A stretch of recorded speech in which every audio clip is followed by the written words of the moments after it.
Good afternoon or morning, everybody. It's nice to see you, and it's a pleasure to be here participating in this meeting. I'd like to share with you some thoughts on the differential diagnosis of retinoblastoma. I have no proprietary interest. First, I can't discuss all of the conditions that might look like retinoblastoma, so I'm going to run through a quick list of hereditary conditions as shown here, developmental abnormalities as shown here, inflammatory and infectious disorders as shown here, and some selected other intraocular tumors that simulate retinoblastoma, and then miscellaneous conditions as well. So in our short time, I'm going to mention that we did do a study a number of years ago looking at the different lesions that simulate retinoblastoma. And at that time, we found that PHPV and Coats disease and so forth were the more leading ones. Now, a more recent study that Dr. Carroll put together with our group, we find that Coats disease is the most common simulator of retinoblastoma in our practice. Then PHPV, and then a list of others. Let's go through some of these. Which child has retinoblastoma and which one has Coats disease? It's a little hard to tell, the older girl or the younger boy. But if you really look carefully, you can see it in some cases. Coats disease produces more of a yellow pupillary reflex, and it's called xanthochoria. Leukochoria occurs in retinoblastoma because the pupil is more white. What about the anterior chamber?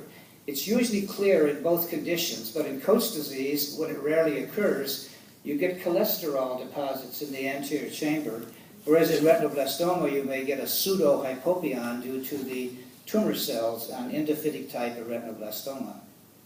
What about the vitreous? In Coats disease, the vitreous is clear and you can see the fundus, whereas in retinoblastoma, at least the endophytic type, you cannot visualize the fundus details because of the cells in the vitreous. What about the subretinal material? In Coats disease, there's a yellow reflex, xanthochoria, and in retinoblastoma, it's more white when you look with the ophthalmoscope. That's leukochoria. What about the blood vessels?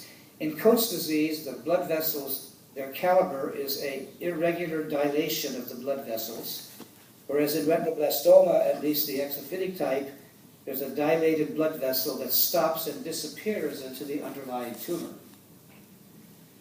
What about the macular changes? In Coats disease, there's macular exudation that has a yellow appearance and no feeder vessels usually, whereas in retinoblastoma, it's a white mass with feeding vessels and draining vessels.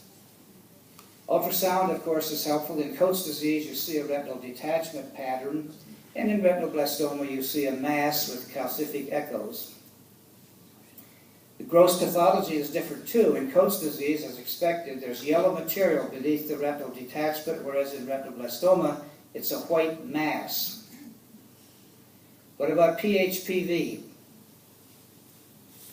In PHPV, the eye is usually microphthalmic and a white reflex, whereas in retinoblastoma, the eye is of normal size and rarely. What about their presence at birth?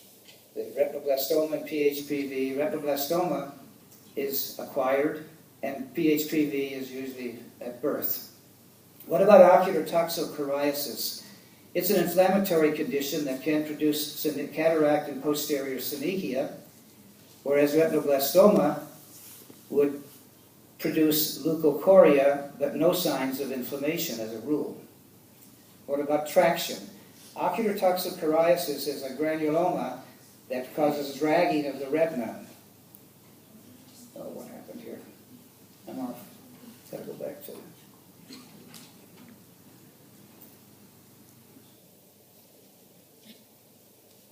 That's it. Good. Whereas in retinoblastoma, there's a mass, but generally no calcium. What about toxocariasis appearance in the vitreous? You can see with dilated blood vessels and cataract, whereas in retinoblastoma, it's more of a white reflex. And the macular changes. In toxocariasis, one gets a white glial mass, whereas in retinoblastoma, it's a quiet mass in the macular area. What about next? Retinal astrocytic hamartoma. We could talk about that for hours. It's a very fascinating condition. But the astrocytic hamartoma in retinoblastoma is generally not calcified and has some feeder vessels. Whereas in astrocytic hamartoma, the small ones are calcified and looking like these granules that you don't see in retinoblastoma. What about another tumor, medulloepithelioma? This is a ciliary body tumor, as you know, which may have cysts, and it's usually found in the ciliary body, whereas in retinoblastoma, it's not usually in the ciliary body, but in the peripheral retina. I'll show here three things that I want to discuss briefly, is whether or not they're calcified in ultrasound. In teratoid medulloepithelioma, you get a mass that has echoes. In aggressive retinal astrocytomas, you can see them, but you can also see these echoes in retinoblastoma. So the echoes are not necessarily calcium like you see in retinoblastoma, but it can be seen in teratoid medulloepitheliomas and aggressive astrocytomas. So what's the diagnosis in this case? Well, you would all recognize this as a cataract. And usually retinoblastomas do not produce a cataract, as you know, except in very rare instances. So what's the diagnosis in this case? Leukocoria. This is a white pupillary reflex as due to the coloboma. Large colobomas can give a white pupil on external exam. What's the diagnosis in this case? Anyone? Well, you can see this is typical myelinated nerve fibers, which you would not see in retinoblastoma, but they both can produce a white pupillary reflex. Myelinated nerve fibers versus retinoblastoma. What's the diagnosis in this case? This is ocular toxoplasmosis. It produces a retinitis and an inflammation and a scar in the macular area that you would not see with retinoblastoma. And what's the diagnosis in this case? Well, this is a rhegmatogenous retinal detachment, and they're often seen in kids, and they can be confused with retinoblastoma. But on ultrasound, there's a linear echo and no mass. So now I'll show another unknown case. What do you think this is? This is a common cause, vitreous hemorrhage. Vitreous hemorrhage in kids can have a yellow appearance and can look like retinoblastoma. I'll show one last audience unknown then, and see if anybody can help us out here with the diagnosis. Anybody in the audience want to shout out what this is? It's a white pupil reflex, and it's out at the equator. Does that help? Okay. How many people think they know what it is? Raise your hand. You will after the next slide maybe, because the opposite eye had something interesting.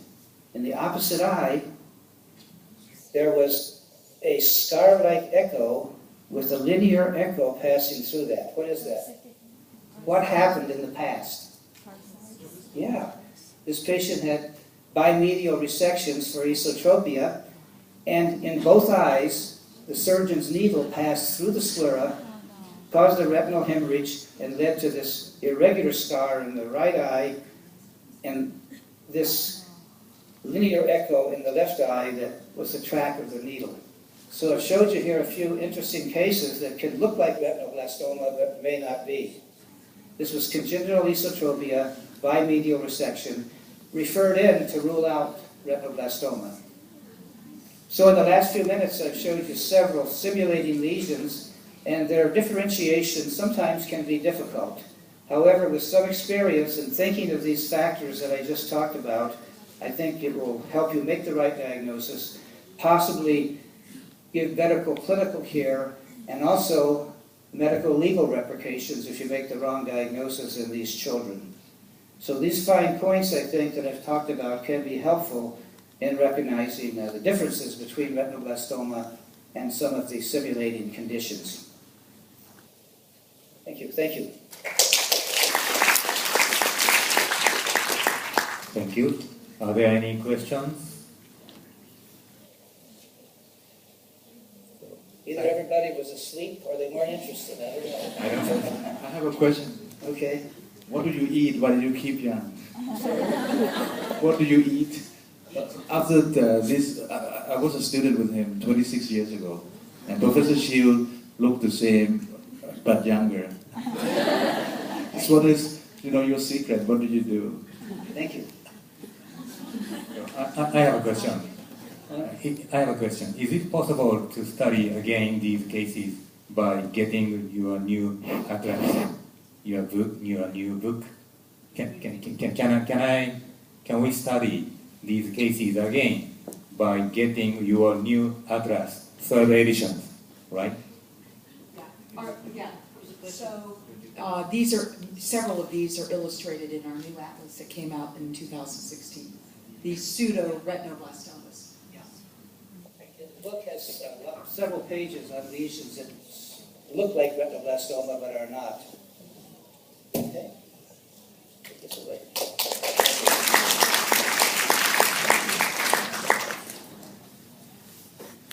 So our next speaker